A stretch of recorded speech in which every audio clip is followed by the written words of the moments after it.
우리가 지구상의 많은 생명체 중에서 인간 생명으로 태어났고, 인간 중에서도 부처님의 법과 인연을 함께한 빼어난 사람으로 태어났습니다.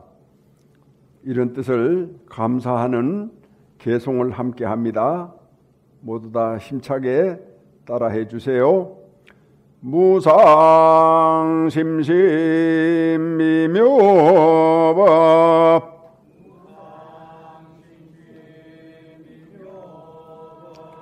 백천만금 난조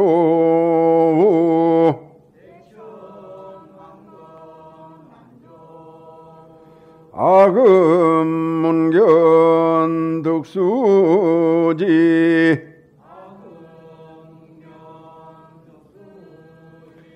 원해열의 진실이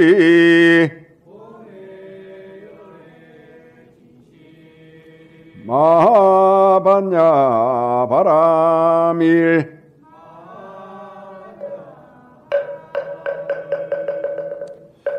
그릇에 새 물을 받으려고 하면은 이미 있던 물을 버려야 하듯이 오늘 법문을 듣기에 앞서서 자신의 마음을 깨끗하게 하는 참회 계를 함께 합니다.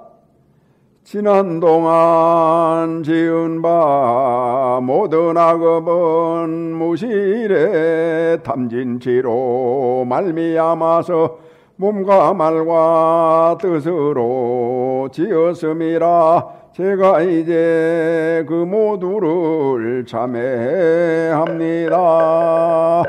살생중재 금일참회 투도중재 금일참회 사음중재 금일참회 망어중재 금일참회 기어중재 금일참회 양설중재 금일참회 악구중재 금일참회 탐해중재 금일참회 진해중재 금일참회 치암중재 금일참회 백급 동안 쌓인 죄 한 생각에 다해 없어지니 마른 불을 불태우듯 흔적조차 없어라. 죄의 성품 본래 없어 마음 따라 일어나네. 마음 없어지면 죄업 또한 사라지니 죄도 마음도 없어 두 가지 모두 공하면 이것을 이름하여 진참회라 한다네. 참회지는 옴살바 모자 모지사다야 사바 옴살 모자 모지사다야 사바 옴살바 모자 모사다야 사바. 감사합니다. 모두 편안하게 자리하세요.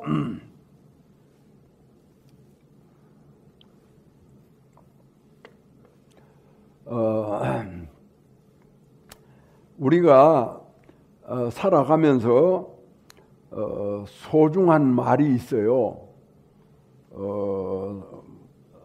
사랑이라고 하는 말도 소중하고 또 여러 가지 좋은 말이 있는데 그 가운데 하나가 지혜라고 하는 게 있습니다. 지혜라고 하는 것을 아주 소중하게 생각을 하면서도 지혜가 무엇인지를, 어떤 것이 지혜인지를 대부분 모르고 살아가고 있습니다. 그랬을 때 지혜가 뭐냐? 얼핏 생각하기에는 지식이 많은 것이 지혜다, 또는 상식이 두터운 것이 지혜다. 또는 경험이 많은 것이, 경험이 풍부한 것이 지혜다. 이렇게 이제 생각을 하거나 혼동을 해요. 그리고 지혜가 무엇인지도 이제 잘 모르고, 그 다음에 지혜가 어디에 있느냐라고 하는 것도 이제 거의 몰라요. 뭐 어떤 사람은 뭐 하늘에 있다, 아니면 무슨 뭐 책에 있다, 성인의 가르침이 지혜다 이렇게 생각하기도 하고, 또 어른들의 교훈이 지혜다, 또는 많이 배우는 두뇌 개발이 지혜다 이렇게 이제 생각을 하는데, 우리 이제 불교에서 오늘 여기 오신 분들이 이제 지혜가 어디 있느냐라고 했을 때, 그 지혜는 바로 자기 안에 있어요. 자기 안에. 자기가 자기를 가만히 이렇게 들여다보면은 자기가 잘하는 것도 느껴지고 잘못하는 것도 느껴지고, 또는 잘하지도 않고 잘못하지도 않는 무기도 느껴지고, 그러니까 무덤덤한 아무런 목표가 없이 적당하게 이렇게 대충 지내는 것이에요. 그랬을 때 이제 잘하는 것과 잘못하는 것은 뭘로 이제 구분이 되느냐라고 하면은, 생각도 잘하는 생각이 있고 잘못하는 생각이 있고, 말도 잘하는 말이 있고 못하는 말이 있고, 또 그 다음에 이제 그 행위도 잘하는 행위가 있고 잘못하는 행위가 있고, 잘하지도 않고 잘못하지도 않는 행위도 있고, 그런 세 가지예요. 그런 것이 이제 다 이렇게 보인다는 겁니다. 자기를 이렇게 들여다보면은 그게 지혜예요. 왜 지혜냐? 그는 자기 자신 이외에는 누구도 엿볼 수가 없어요. 이렇게 뭐 컨닝을 한다거나 살짝 무슨 몰래 카메라를 찍는다거나 그렇게 할 수가 없는 거예요. 아주 독특하게 자기 자신만이 들여다볼 수가 있다. 근데 이제 자기 자신을 들여다보는데 어떤 때에 가장 잘 보이느냐? 보통 때는 잘 보이지도 않아요. 그것이 뭔지도 모르니까. 잘 보일 때가, 첫 번째가 설법을 들을 때예요. 우리 불자들이 절에 와서 설법을 듣지 않으면은 불교를 믿는 사람이 아니에요. 그냥 미신을 믿는 사람이에요. 예를 들어서 구설하거나 또 무슨 점을 보거나 라고 하는 것은 필요에 의해서 내가 하는 일이 잘 될 거냐 안 될 거냐 하는 그런 점치기 아닙니까? 그런 거를 신도라고 하질 않아요. 신도는 그런 걸 떠나서 절에 와서 설법을 듣는 게 신도다. 그 설법을 들었을 때 뭐가 보이느냐 하면은 바로 자기 자신이 보인다. 그리고 또 한 가지가 있어요. 설법을 듣는 것만큼 중요한 그런 일인데, 집에 있든지 어디에 있든지 간에 자기 자신이 내가 이렇게 지금 살고 있지만은 언젠가는 죽게 된다. 오늘 이제 강시 추자 영가님께서 이 세상의 마지막 절을 받으시죠. 이제 저 영가님처럼 죽는단 말입니다. 죽게 된다라고 했을 때, 그런 생각을 올렸을 때 자기가 보인다는 겁니다. 근데 보통 사람들은 자기가 죽는다라고 생각을 하지 않아요. 그 뻔히 눈앞에서 주변의 사람들이, 이웃이 죽어가는데도 죽는 것을 몰라요. 남의 일로만 생각을 해요. 내 일이 아니다라는 거죠.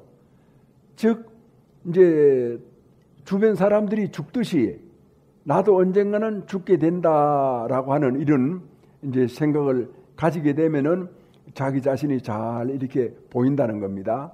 설법을 듣든지 죽음이다라고 하는 것을 받아들인다든지. 근데 이제 돈 좀 있고 또 건강도 좋고 무슨 뭐 이렇게 사회에서 나름대로 행세를 하는 그런 사람들은 죽음은 영영 멀리 있는 것이고 나하고는 아무 관계 없는 것으로 생각을 하고 살아가죠. 거기에서 이제 인간은 교만해지고 잘못되는 실패하는 어떤 화근이 돋아나는 겁니다. 자, 이렇게 했을 때 이제 그것을 내가 생각으로 또 말로 그 다음에 행위로 그것을 잘하는 것도 있고 잘못하는 것도 있다라고 하는 것을 다 아는 것이 지혜라다 하는 그런 뜻이에요. 그래서 이제 이 지혜가 있는 사람은 그러면 어떻게 됩니까? 세 가지를 하지 않게 돼요. 지혜가 있는 사람은.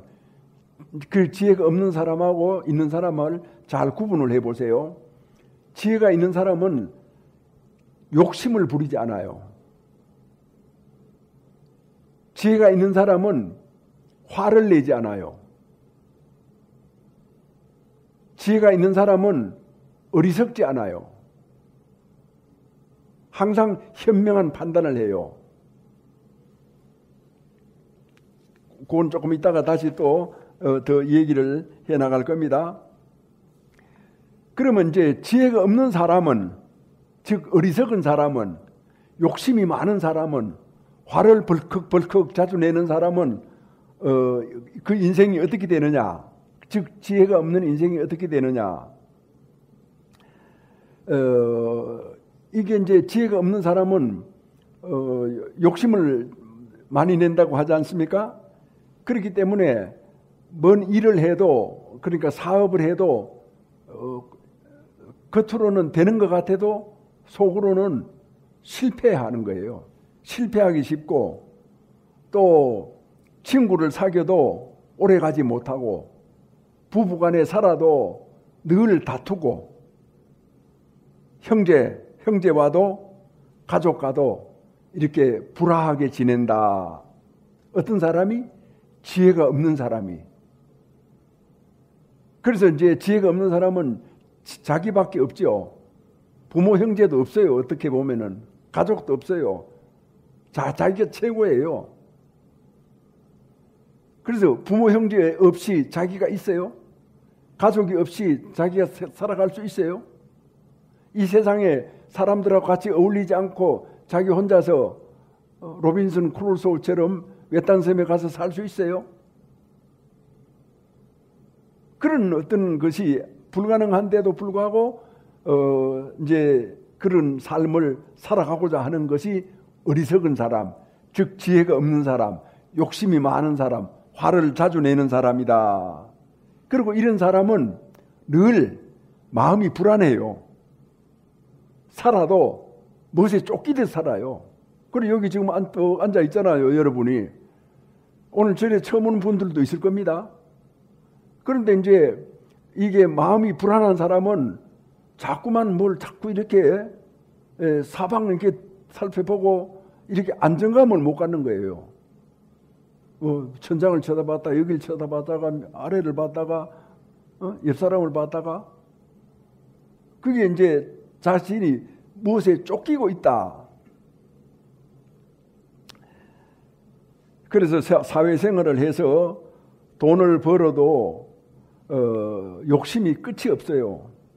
그리고 또 돈은 언제든지 잘 벌릴 거라고 생각을 해요. 착각을 해요. 그래서 이제 돈이 뭐 50억 있는 사람은 야, 돈이 100억 있으면 좋겠다.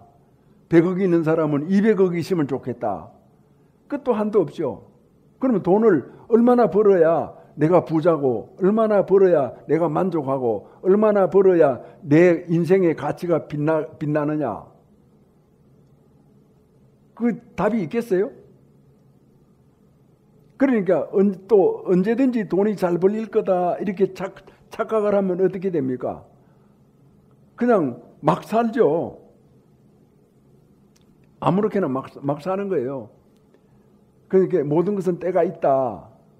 운수대통할 때도 있고 일이 잘 될 때도 있고, 그럼 잘 될 때가 있고 운수대통할 때도 있다라고 하면은, 바꾸고 말하면은 잘못될 때도 있고 운수대통하지 못할 때도 있단 말이에요.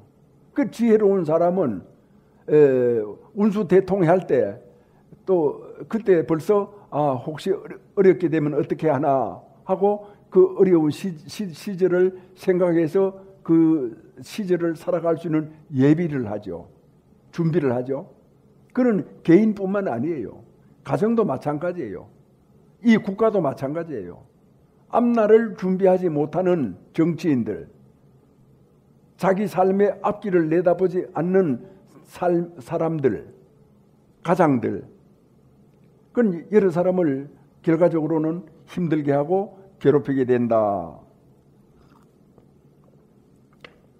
그 지혜가 있는 사람은 결과적으로는 이제 깨닫는 거예요. 깨닫는 거. 그러면 깨닫는 게 뭐냐? 좀 더 쉽게 얘기를 하면은 사람이 사람의 도리를 다하는 거죠. 어디 가든지 누구를 만나든지 앉을 때 앉고 또 말할 때 말하고, 심지어는 화를 내야 될 때는 화를 내야 됩니다. 내가 화를 내지 않아야 된다 이렇게 하면은 부모가 자식을 가르칠 때 자식을 교육을 하기 위해서 훈계를 하기 위해 가지고는 엄격하게 할 때도 있어요. 또 웃지도 않고 엄하게 주의를 줄 때도 있어요. 그러니까 이제 자식이 보기는 화를 내지만 부모는 자식을 교육하는 거거든요. 무슨 교육? 엄한 교육. 부드러운 교육만 가지고는 안 되니까 가끔 아주 드물게 때에 따라서는 엄한 교육도 한다. 그래서 그 엄한 교육을 하는 거죠. 그러니까 돈 벌 때는 열심히 벌고 또 돈을 써야 할 때는 마땅히 돈을 쓰고, 그러니까 아버지는 아버지답게 어머니는 어머니답게 이렇게 살아가는 것이 결과적으로 사람의 도리를 다하는 것이다. 결과적으로는 지혜가 있는 사람의 어떤 그런 삶이다. 이렇게 이제 보는 겁니다. 그렇게 생각을 해야 됩니다.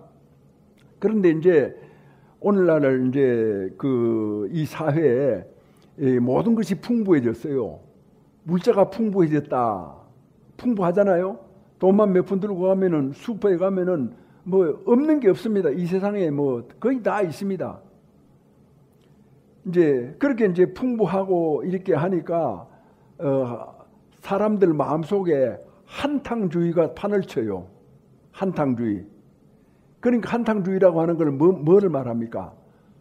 도박을 하듯이 삶을 살아가는데 도박을 하듯이 살아가요. 도박을 할 때 저는 잘은 모릅니다만은 배팅을 한다. 또 무슨 올인을 한다. 판돈을 다 건다. 그런 말이 있다면서요? 그뿐만 아니라 술을 입에 댔다 하면은 막 그냥 쓰러질 때까지 왕창 마셔야 한다. 기분도 마음껏 내야 된다. 그 기분을 마음껏 내면은 어떻게 됩니까? 그 끝이 뭡니까? 완전 타락이죠, 완전 타락. 인간이 완전 타락하는 것이 기분을 왕창 내는 거 아니겠어요? 그래서 이제 우리가 이제 잘 살펴보면은 사람들 마음속에는 인생을 도박하듯이 살아야 멋지게 사는 걸로 이렇게 생각을 하는 것 같아요.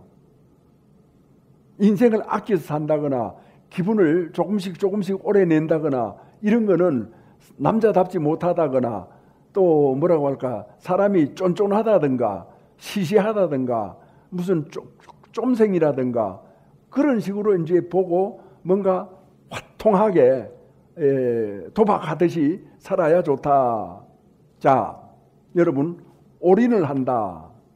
이제 도박하는 걸 말합니다. 배팅을 한다. 이렇게 해서 성공하면 어떻게 됩니까? 기고만장하죠? 실패하면 어떻게 됩니까? 땅속이라도 들어가고 싶죠? 이 두 가지 다가 배팅을 해가지고 완전히 이렇게 모든 걸 다 바쳐가지고 성공해도 사람이 실성하고 실패해도 사람이 실성해요. 실성이라는 말은 본성을 잃어버린다는 거예요. 본성을 잃었다라고 하는 것은 뭡니까? 중독증이 걸린 겁니다. 즉 자기가 자기 주인이 되지 못하고 다른 어떤 그런 습성, 그런 미련, 강한 애착이 준이 돼가지고 그런 도박에 중독증을 불러일으키고 그렇게 되면은 그 피해는 가장이 도박에 중독이 되면은 그 가족 전체가 고생을 하고 어렵고 힘들게 이제 살아가지 않습니까? 자, 이런 어떤 그 인생을 우리가 살아가는 데 있어서 그는 바로 지혜가 없어서 그렇다라고 하는 것을 우리가 이제 잘 알아야 됩니다. 이제 그 도박한다, 돈 얘기가 나왔으니까 이제 하는 말이지만 돈이라고 하는 것은 벌기도 어렵습니다. 그런데 버는 것보다가 더 어려운 게 뭡니까? 돈을 쓰기가 더 어려워요. 이 세상에 아마 돈을 잃어버리거나 누구한테 사기를 당하거나 빼앗기고 싶은 사람은 아무 사람도 어떤 사람도 이제 없을 겁니다. 그런데 이제 우리가 그런 경우를 이제 당한다라고 하는 것은 왜 그러느냐 하면은 쓰는 거를 잘못해서 그랬죠. 쓸 줄을 몰라서 그렇게 되는 거예요. 그래서 이제 사람이 성공적인 사람은 자기가 돈을 1억을 벌든지 100억을 벌든지 자기가 번 돈을 자기가 다 써야 돼요. 다 쓰고 죽는다. 왜 그럴까요? 왜 자기가 다 써야 됩니까? 내가 서울에서 들은 얘기인데 택시 운전수 얘기를 한번 했죠. 그 택시 운전수가 제 손님을 딱 태우니까 타서 1시간 정도 가는데 계속 전화를 하더라는 겁니다. 그래서 전화 얘기를 듣기 싫어도 이제 듣게 됐는데 돈을 1,000억을 가졌대요. 그 뒤에 손님이 이 얘기를 들어보니까. 근데 그 1,000억을 가졌는데 그 1,000억을 2,000억을 만들고 싶어가지고 여기저기 사람들한테 전화를 해가지고 무슨 이자 놀이도 하고 무슨 여러 가지 어떤 사채도 굴리고 이렇게 해가지고 2,000억을 만들 그런 이제 궁리를 하더란 겁니다. 그래서 내가 이제 승복을 입고 떡 타니까 스님인 줄 알았지 않겠어요. 그래서 대뜸 택시 운전수가 저한테 묻습니다. 스님, 사람의 욕심은 어디서 어디까지예요? 이렇게 묻는 거예요.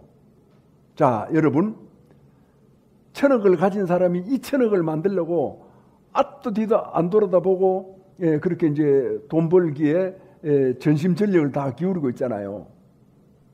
그러면 얼마를 벌어야 만족이 되겠습니까? 그 답이 어디에 있겠습니까? 얼마를 벌어야 돼요? 한번 말해 보세요. 돈은 자기가 번 돈은 자기가 써야 된다. 다 써야 돼요. 예를 들어서 내가 돈이 10억이 있는데 자식이 2명이 있어. 그럼 자식한테 너 2억, 그 다음에 너도 2억, 그럼 4억이죠. 나머지 6억은 어떻게 합니까? 내가 이제 죽을 때까지 쓰는 거고, 또 그 나머지는 뭐 합니까? 그건 이제 자기 알아서 이제 하는 거죠. 왜 돈을 자기가 버는 것은 자기가 써야 되느냐 하면은 돈은 말입니다. 위험물이기 때문에 그래요. 돈은 위험한 것이에요. 우리가 이제 칼로 사람을 죽이고 총으로 사람을 죽이는 것을 흉기라고 하잖아요. 그리고 돈은 흉물이에요. 자칫하면은 사람을 해쳐요. 그리고 이제 1,000억을 가지는 사람이 2,000억을 벌려고 하다가 벌기 전에 그냥 죽어버렸어. 그러면 1,000억은 맹 남잖아요. 그 1,000억 가지고 결과적으로 가족들끼리, 형제들끼리 싸움한다니까. 서로 죽이고 살리고 싸움해요. 보통 원수다라고 하면은 어디 멀리 있는 사람이 원수예요? 형제간의 원수가 돼요. 대부분은 그래요. 봐요. 우리 지금 남한이 있고 북한이 있잖아요. 한민족이라 그러잖아요. 한형제라 그러잖아요. 지금 어떻게 됐어요? 원수가 됐잖아요. 그 원수가 됐는데 자기 형제가 화목하게 살지 못하면서 민족을 앞세우고 민족이 원수가 됐는데 어떻게든지 우리 서로 잘 살아보자. 아니 잘 살아보자라고 하는 것은 생각이 같아야 잘 사는 거지 같은 형제라고 잘 살아져요? 욕심이 다른데? 생각이 다른데? 그런 어떤 정책이라고 하는 것은 너무나 잘못되고 인간을 모르는 무지한 정책 아닙니까? 동생이 형한테 잘못했으면은 동생이 형한테 와가지고 아이고 형님 제가 참 생각을 잘못했습니다. 앞으로는 그러지 않겠습니다. 그렇게 하면은 형이 마음을 풀고 형이 가지고 있는 재산도 좀 주고 또 서로 도와가면서 잘 살아갈 수 있지만 동생이 그렇게 사과를 하지 않는데 잘못을 참여하지 않는데 무조건 불러가지고 야 너 내 동생이니까 이거 가져 이거 먹어 행복하게 살아야 돼 우리가 같이 잘 살아야 돼 그렇게 이제 말을 한다고 동생이 그리 따라줘요? 속으로 저 형은 바보다 해가지고 내가 얼마 전에 뭐 유튜브에서 내가 그 동생이 형 욕하는 걸 한번 들어본 적이 있어요. 그러면서 내가 내 자신을 돌아봤어요. 과연 나는 정말 사람들한테 진실하게 대하고 있는가라고 하는 걸 살펴봤는데 정말 내 생전에 처음 듣던 욕이야. 어떻게 동생이 형한테 그렇게 모질게 욕을 해요? 그게 형제야. 그게 원수예요. 가깝지 않은 사람은 절대로 원수가 되질 않아요. 자, 돈은 자기가 번 돈은 자기가 써야 된다. 돈은 흉물이기 때문에 칼이나 총과도 같다. 그걸 흉기라고 해요. 사람을 죽이니까. 이런 부분들은 굉장히 현명한 사람들이 미국에 있는 부자들입니다. 그 사람들은 현명합니다. 자기가 아무리 돈이 많아도 그 돈을 자기 선에서 다 처리하고 이제 살아가는 것이죠. 자, 이제 돈 얘기가 나왔으니까 이제 몇 마디 더 하겠습니다만은 돈이라고 하는 것은 시간적으로 과거, 현재, 미래가 있어요. 돈은 언제예요? 과거예요? 현재예요? 미래예요? 돈은 언제예요? 돈은 현재예요. 그죠? 현재. 그런데 현재인데 어떤 사람이 와가지고 나한테 뭐라고 하느냐 하면 스님 내가 뭐 한 가지 잘 되면은 스님한테 보시 좀 하겠습니다. 이 말이 맞아요? 틀려요? 돈은 현재다라고 하는 그런 상식을 모르는 사람이죠? 모르는 사람이에요. 돈이 과거다라고 하는 것은 빚이에요. 돈이 미래다라고 하는 것은 그것도 부채예요. 부채나 빚 외에는 그 일이 잘 되면은 보시하겠습니다라고 하는 것은 돈을 모르는 사람이 그냥 체면치레로 하는 소리예요.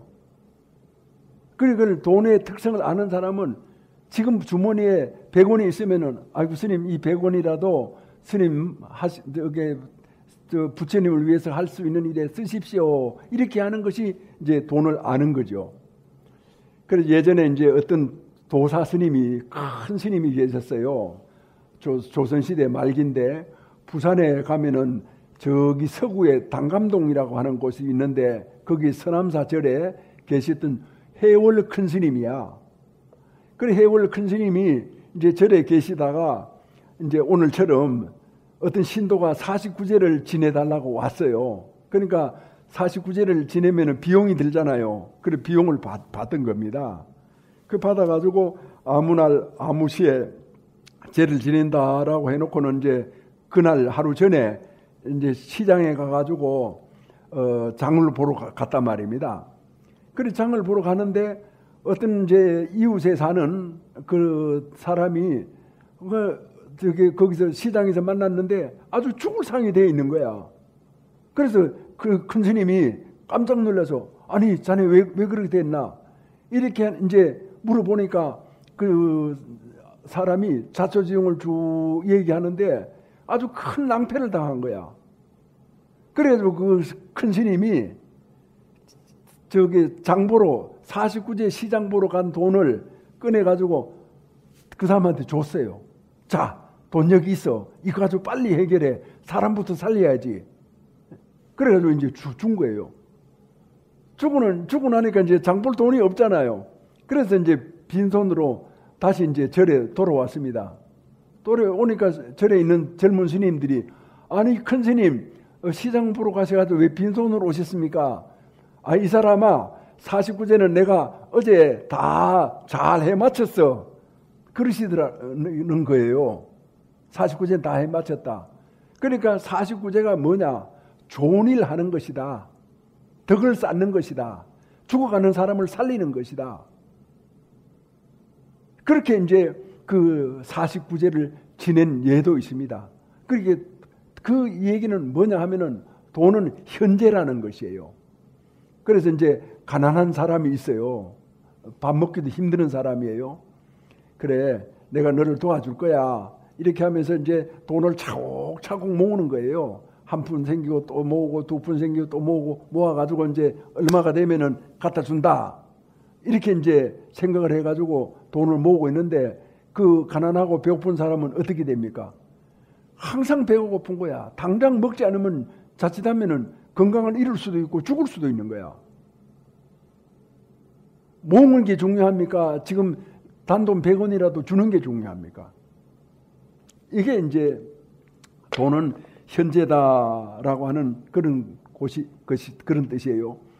그 다음에 이제 여러분 다 돈들 좋아하죠? 돈도 다 좋아할 거예요. 그러면 돈의 고향은 어디입니까? 돈 고향. 여러분들 다 고향 있죠? 저는 저 경상북도 산골짜기 어디에 제 고향이에요. 그래서 가끔 이렇게 가보고 싶을 때가 있고 궁금할 때가 있고 어렸을 때 자랐던 그런 산천이 그리울 때가 있어요. 그리고 또 돈도 마찬가지예요. 고향이 있어요. 다 아시죠? 돈의 고향은 우리 이 사회예요. 그래서 이 돈은요, 자기 고향으로 돌아가고 싶어 해요. 내가 돈을 100억을 가지고 있으면 그 100억이 내 것이 아니라 내가 임시로 보관하는 것이고 이 임시로 보관했다라고 하는 것은 주인이 따로 있다는 거죠. 그 주인이 바로 이 사회다. 이 사회로 돌아가고 싶어하는 그것이 돈이 가지고 있는 어떤 특성이에요. 그래 그 사회에서 우리가 이렇게 모아놓은 돈이 바로 내 돈이다라고 하는 것인데 사실은 내 돈이 아닌 일시적인 보관자에 지나지 않는다. 그 다음에 이제 돈이 가지고 있는 특성은 말입니다. 돈은요 항상 움직이고 싶어해요. 돈은 움직이고 싶어요. 그냥 가만히 있으면 돈이 조미수세요. 그래서 이제 돈 가진 사람은 돈이 움직이고 싶어 하니까 하다못해 좀 잘난 체로도 해야 돼요. 돈이 있는 사람은 그냥 큰 운동화를 신고 다녀도 또 그 다음에 후줄근하는 그런 작업복을 입고 다녀도 남한테 기죽지 않죠. 뭔가 이렇게 내가 잘났다 하고 그냥 이렇게 가슴을 뻑 피고 세상에 두려움 없이 살아가지 않습니까?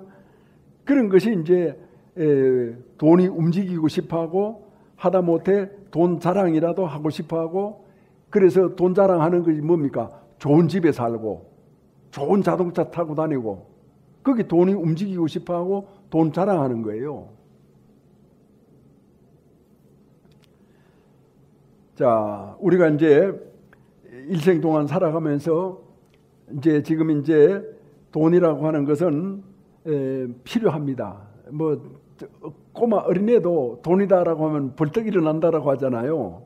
그만큼 돈이 모든 인간 행위의 가치를 대변하고 있다. 대신하고 있다. 그렇기 때문에 돈 하나만 내면 모든 게 다 통해요. 그런 어떤 시대에서 과연 나에게 우리에게 돈이 얼마나 필요하겠습니까? 아는 사람 있습니까? 돈이 얼마나 필요할 것 같아요? 지금 뭐 내가 돈 100만 원 있는데 100만 원 있는 상태에서 돈 1000만 원만 있으면 좋겠다 이런 생각을 하겠죠. 그럼 돈 1000만 원 있다. 그러면은 또 얼마가 있었으면 좋겠다 보겠어요. 그러니까 돈이 얼마나 필요할까라고 하는 것은 아무도 몰라요. 아무도 몰라. 그 누구도 이 세상의 사람들은 그걸 몰라. 그럼 아무도 모르는 건 누구한테 물어봐야 됩니까? 자기 자신한테 물어봐야 됩니다. 자기 자신한테. 그렇게 설법을 들으면서 자기 자신한테 물어봐야 됩니다.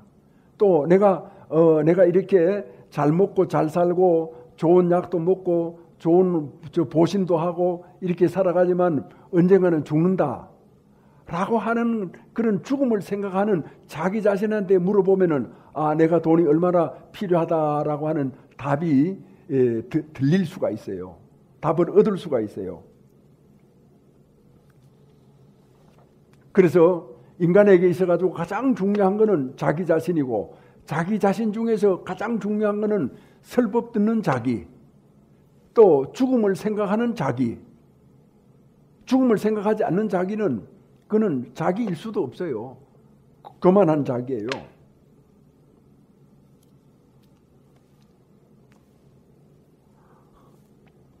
오늘 어쩌다 보니까 이제 돈 얘기를 이제 하게 됐는데, 그러면은 가장 중요한 그런 대목이 있습니다. 우리가 이제 돈을 좋아하고 그러는데 돈을 잘 벌어야 되잖아요. 그래서 돈을 가장 잘 벌 수 있는 방법이 뭐냐? 이제 아까도 조금 전에도 이 얘기를 했지만 돈이 이제 흘러가는 길이 있어요. 돈이 여러 가지 흘러가는 길인데, 옛날에는 그냥 농사 지어 가지고 쌀을 많이 만들어서 그렇게 이제 돈으로 사용하기도 하고, 비단을 돈으로 사용하기도 하고, 이 가치가 이제 그렇게 됐거든요. 그런데 이제 오늘날은 돈의 통로가 많아진 거예요. 그러니까 돈이 지나다니는 길이 많아졌다는 거예요. 그래서 제가 어릴 때 이제 낙동강변에서 살았는데, 이제 그 시골 사람들이 고기를 잡을 때 이 강에다가 이렇게 어망을 치잖아요. 어디다 칩니까? 강물이 이렇게 쭉 흘러내려오다가 가장 좁은 곳이 여울이라고 하는데, 여울목이라고 하거든요. 그래서 가장 좁은 데다가 망을 딱 칩니다. 그러면 고기가 올라가는 고기든 내려가는 고기든 다 걸리게 돼 있죠. 그래서 돈을 버는 것도 어부가 어망을 치듯이 여울에다가 고기가 지나다니는 통로에다가 딱 쳐야 돈이 걸려요. 엉뚱한 데다 치면은 그게 되질 않아요. 그러니까 이제 그런 돈이 흐르는 곳에 어떤 사업을 한다, 이런 것이 이제 보통 요즘 사람들이 가지고 있는 반짝반짝하는 그런 아이디어입니다. 아이디어 가지고 어떤 사람은 농사를 지어 가지고 돈을 버는데, 어떤 사람은 보면은 맨날 노는 것 같아. 하는 일이 없어. 그런데도 돈을 잘 벌어. 그걸 탓할 수가 없거든요. 그러니까 농사 짓는 사람은 돈이 지나가는 통로가 하나로만 보이지만 좀 더 크게 이래 보면은 통로가 막 엄청나게 많은 거야. 뭐 그림만 잘 그려도 되고, 남을 잘 웃기기만 해도 되고, 말만 잘해도 되고, 뭐 하여튼 연구만 잘해도 되고, 뭐 100가지 1000가지도 더 되는 것이 이제 돈 버는 어떤 그런 방식이에요. 그런 어떤 이제 우리가 측면을 가지고 있는데, 또 하나는 운수대통을 이제 사람이 살아가면서 운수대통한다. 운수대통해야 돈을 잘 번다. 그런데 이제 운수대통 안 해본 사람이 있습니까? 일생 중에서 다 한 번씩은 운수대통을 해요. 그런데 그거를 못 살리죠. 살렸다 하더라도 넘어져 버리죠. 그러면 빈손이 되는 거예요. 또 돈 버는 방법이 뭐가 있습니까? 구두쇠 노릇을 하는 거예요. 그 구두쇠 노릇을 하는 것도 한계가 있습니다. 예를 들어서 내가 월급을 100만 원을 받는단 말입니다. 그래서 이제 50만 원을 쓰고 50만 원은 이제 저축을 해요. 그러면 1년이면 얼마가 되겠습니까? 500만 원이 되죠. 그 다음에 10년이면은 5천만 원이 되겠죠. 그러면 한 30년이면은 한 1억 정도 됩니까? 한 30년 그러면 돈을 벌어가지고 집 한 채 살 수 있어요? 그래서 이제 구두쇠 노릇을 해가지고 돈을 버는 거는 한계가 있어요. 진짜 부자는 어떻게 됩니까? 남이 돈을 벌어줘야 돼요. 내가 주식을 해가지고 주식이 빵 올랐단 말이에요. 남이 다 벌어준 겁니다, 그게. 내가 땅을 샀는데 땅값이 팍 올랐단 말이에요. 그거 남이 벌어준 거예요. 그래서 진짜 부자는 남이 벌어줘야, 남이 도와줘야 진짜 부자가 될 수가 있어요. 자기 혼자 내가 안 먹고 안 쓴다 이래가지고 그렇게 한다라고 하는 것은 그런 시대가 이제 아니다라고 하는 그런 것이죠. 자, 여기서 이제 우리 불교적으로 돈을 잘 벌 수 있는 방법이 있어요. 오늘 이제 사실은 이런 얘기를 하고 싶어가지고 얘기가 여기까지 온 거예요. 불교적으로 어떻게 하면 돈을 잘 벌 수 있을까? 내가 무슨 사업을 하잖아요. 그 사업을 하는데 그 사업을 통해 가지고 남이 잘 되기를 바라는 거예요. 아무개가 잘 돼야 되겠다. 아무개가 잘 됐으면 좋겠다. 해가지고 열심히 생각하고 노력을 하고 하면은 거기에 대해서 반드시 아이디어가 생겨요. 다른 사람이 생각하지 못하던 그런 특출한 것이 생겨요. 그래가지고 그 사람한테 이제 그 도움이 되고 잘 되잖아요. 그러니까 상대방이 잘 되면은 내가 잘 되는 거야. 내가 만약에 어떤 여기 이제 우리 절 땅이 한 6,000평이 돼요. 6,000평이 되는데 6,000평을 내가 가지고 이걸 가지고 이게 샀는데 그런 어떤 사람이 필요하다 이래가지고 그 사람한테 떼줬어요. 그럼 그 사람이 잘 되잖아요. 그럼 내가 잘 되는 거예요. 거기서 오는 어떤 수수료는 몇 푼 받든지 아니면 뭐 어떻게 받든지 하더라도 결과적으로 상대방이 잘 돼야 내가 잘 된다라고 하는 것을 우리는 이제 여기서 보게 되는 겁니다. 돈을 잘 벌려고 하면은 일구월심으로 남이 잘 되길 바란다. 내가 빵 장사를 하는데 이 빵이 정말 사람들이 맛있게 하려고 하면 어떻게 해야 될까? 사람들이 좋아하게 하려면 어떻게 해야 될까? 사람들이 내 빵을 먹고 기쁘게 하려면 어떻게 해야 될까? 그렇게 하는 곳에 돈 버는 길이 있다.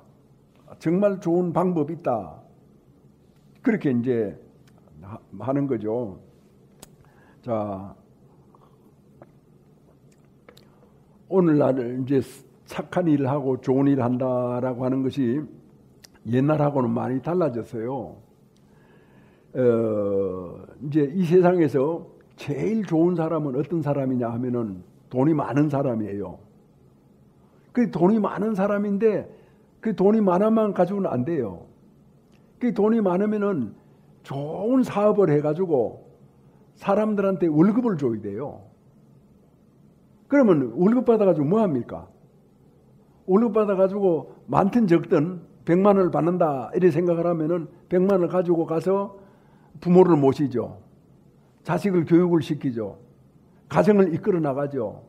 친구가 또 어려운 일을 당하면은 부조를 하죠. 그래서 사람 도리를 다 하는 거예요. 월급을 주면은. 그럼 월급쟁이가 100명이야. 500명이야. 1000명이고 10,000명이야. 그 얼마나 좋은 일이에요. 얼마나 많은 가정이 살아날 수 있겠어요. 내가 돈이 많아서.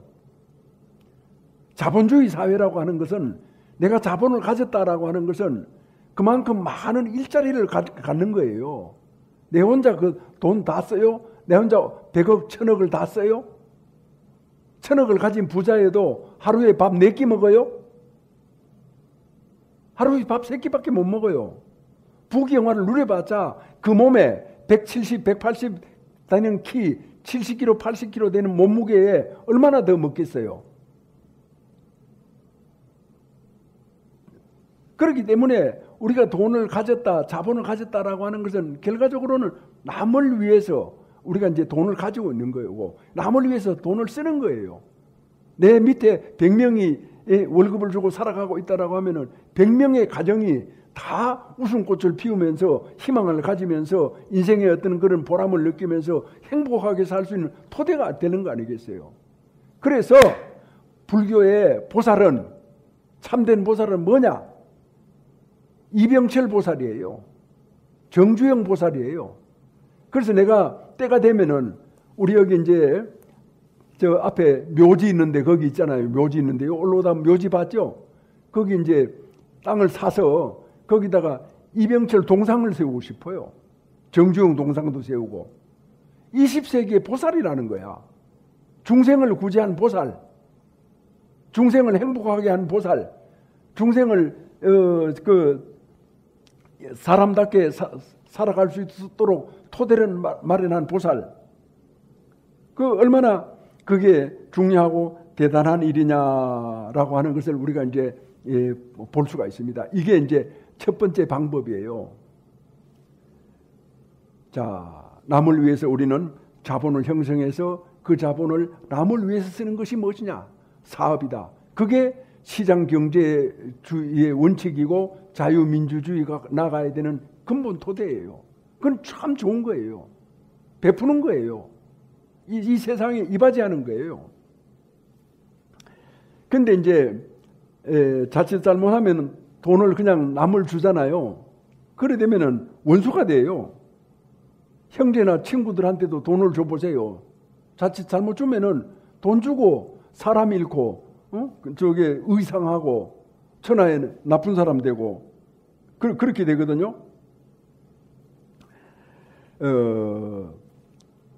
그거는 이제 왜 그러냐 하면은 돈을 주고 내가 돈을 줬다라고 하는 생각을 가지고 있기 때문에 그래요. 사실은 돈을 내가 잠시 임시로 가지고 있다가 이제 돌려보낸 건데, 돌려보냈으면 잊어버려야 되는데 그게 내 돈이다라고 하는 관념을, 생각을 딱 가지고 있으니까 아무개가 나타나면은, 내한테 도움을 받은 내 동생이 나타나면은, 야, 너 나한테 돈 받았지, 말은 그렇게 안 해도 그 표정과 마음 속에는 그런 마음이 들어있다는 거죠. 그런 마음은, 사람은 마음과 마음끼리 서로 교류가 되잖아요. 그 상대방이 딱 알아차려버리는 거야. 정말 돈 몇 푼 줘놓고 되게 안에 곱게 구네. 그래서 아무리 형님이라고 하더라도 두 번 만날 걸 한 번 만나고 한 번 만날 걸 안 만나죠.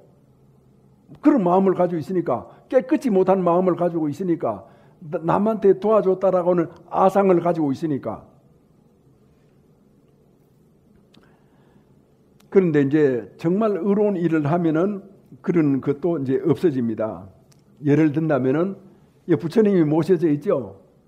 여기 이제 앞에 앉아 있는 보살님이 1억을 내고 부처님을 조성을 했어요. 예를 들어서 부처님을 조성했는데, 이 부처님을 조성했는데 1억이에요. 예를 들어서 하는 말이에요. 그러면 누구든지 와가지고 부처님은 절을 하죠. 그러니까 이제 1억을 내고 조성한 사람 입장에서 보면은 내 돈 1억에다 절을 하는 거 아닙니까? 동서남북 모든 곳에 사람들이 와가지고 다 부처님만 절을 하는 거야. 아니, 내 돈 1억에 절을 하는 거야. 심지어는 내가 죽고 없어져도 어떤 사람이 와서 내 돈 1억에 절을 하는 거예요. 그럼 절만 합니까? 절을 하면서 뭐라고 생각을 해요? 내가 좋은 사람이 되겠습니다. 과거에는 좀 덜 좋은 사람이었는데 앞으로는 더 좋은 사람이 되겠습니다. 이렇게 다짐을 하고 결심을 하면서 절을 하잖아요. 그러니까 그 내 돈 1억이 1억 뿐이겠어요? 뭐 10억, 100억 이로 말할 수 없는 그런 가치를 지니고 있잖아요. 그 가치가 뭡니까? 부처님이죠. 그래서 불사를 받들면은 이 사람을 새롭게 하는, 정신을 뜯어고치는, 잘못된 정신을 바꿔놓는 그런 거룩한 일, 고귀한 일이 된다라고 하는 뜻을 이제 가지고 있습니다. 자, 오늘 49제를 맞이하시는 가족 여러분, 강시 추자 영가님의 가족 여러분이나 우리 도피한사의 신도 여러분들은 인생에 있어가지고 모든 답은 자기 안에 있습니다. 그래서 그리스, 히랍의 철학자 소크라테스도 너 자신을 알라라고 말을 했습니다. 소크라테스가 너 자신을 알라라고 하는 것은 바로 자기가 잘못한 것도 알고 잘한 것도 알고 잘못하지도 않고 잘하지도 않은 그런 무기력한 자기도 알고, 그래서 자기를 알았을 때 인간이 더 성장할 수가 있고 인간이 참 나를 찾을 수가 있다. 그래서 사람이 살아가는데 가장 중요한 것은 자기를 압니다. 자기를 모르고는 사는 것은 그냥 단순한, 어떻게 보면은 심하게 말하면 짐승 같아요. 짐승도 새끼 낳을 수 있어요. 새끼 기를 수도 있고, 짐승도 배고프면 먹어야 돼요. 인간이 다른 게 무엇입니까? 인간은 자기를 알아요. 아무리 힘센 코끼리나 사자도 호랑이도 자기를 몰라요. 인간만이 알아요. 인간 중에서 불자만이 알아요. 불자도 설법 듣는 불자만이 알아요.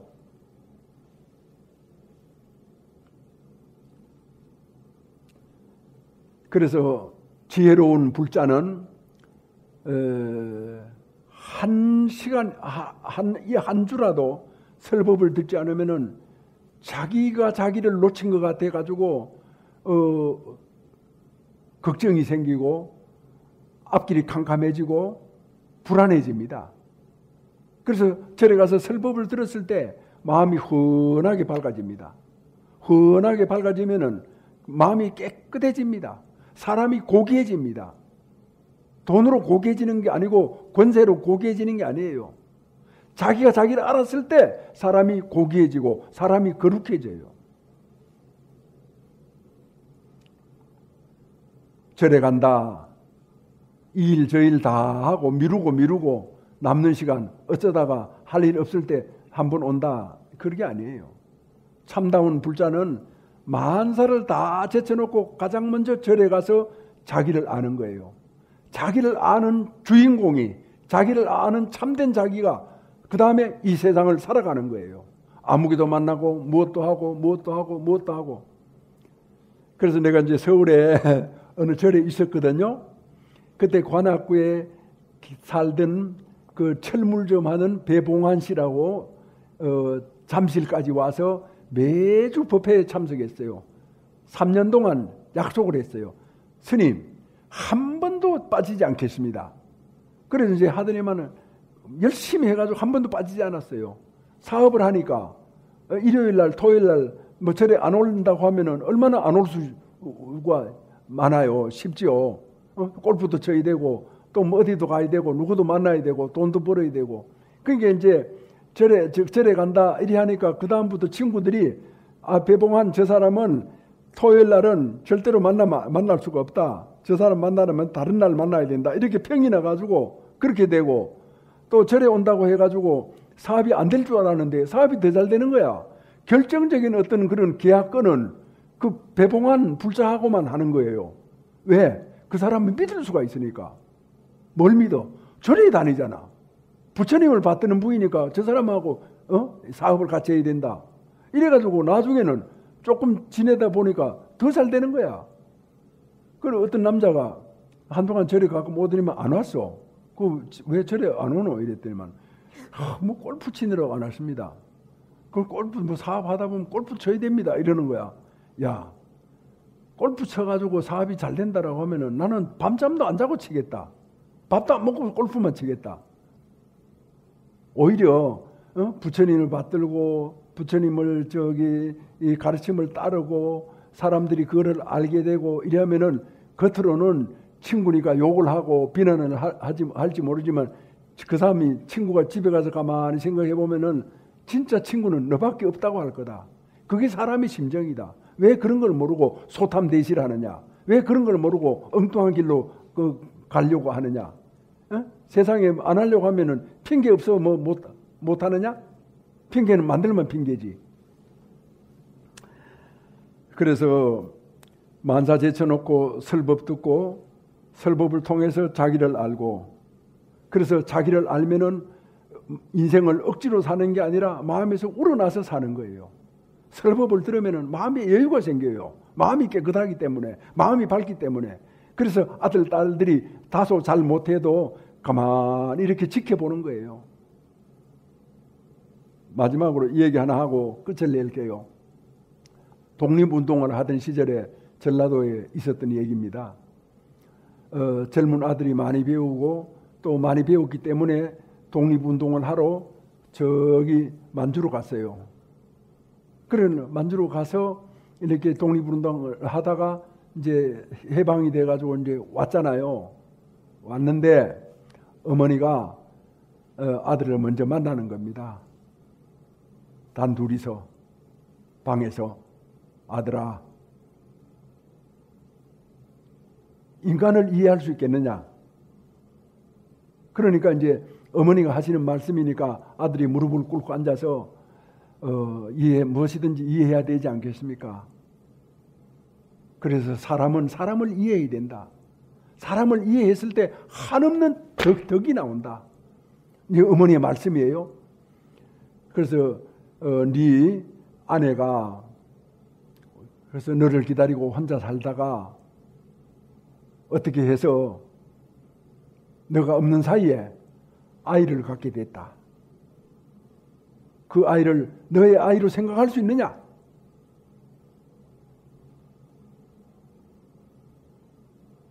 그 방 안에 아들과 어미가 앉아서 대화하는 그 방안이 얼마나 엄숙했겠습니까? 아들이 눈물을 흘렸어요.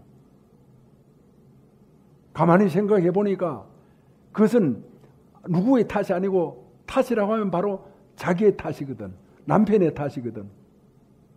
그래서 결과적으로는 그 아들을 자기의 아들로 받아들이고 끝까지 잘 키웠어요. 키워가지고 그 부부가 나중에는 불교에 들어가가지고 원불교에 들어가가지고 여생을 원불교에서 마쳤거든요. 이것은 이제 뭐를 말하느냐라고 했을 때 바로 자기가 자기를 알았을 때,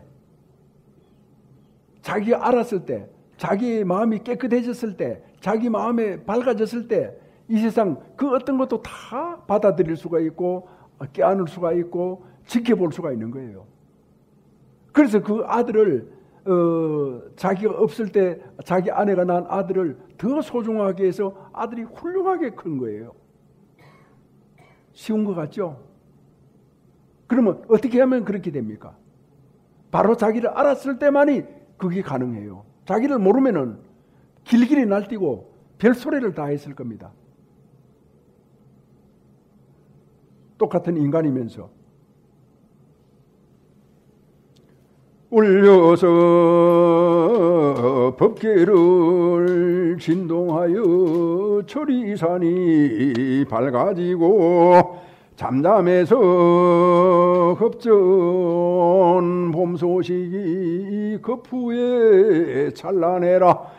일찍이 형상으로 모령상을 떨쳤으니 도설산이 당당하여 그의 소리 영원하리. 다같이 내 생명 부처님 무량 공덕 생명 용맹 정진하여 바람일다 국토 성취한다. 나무마 받냐 바람일 나무 석가 모니불 나무 석가 모니불 나무 샤본사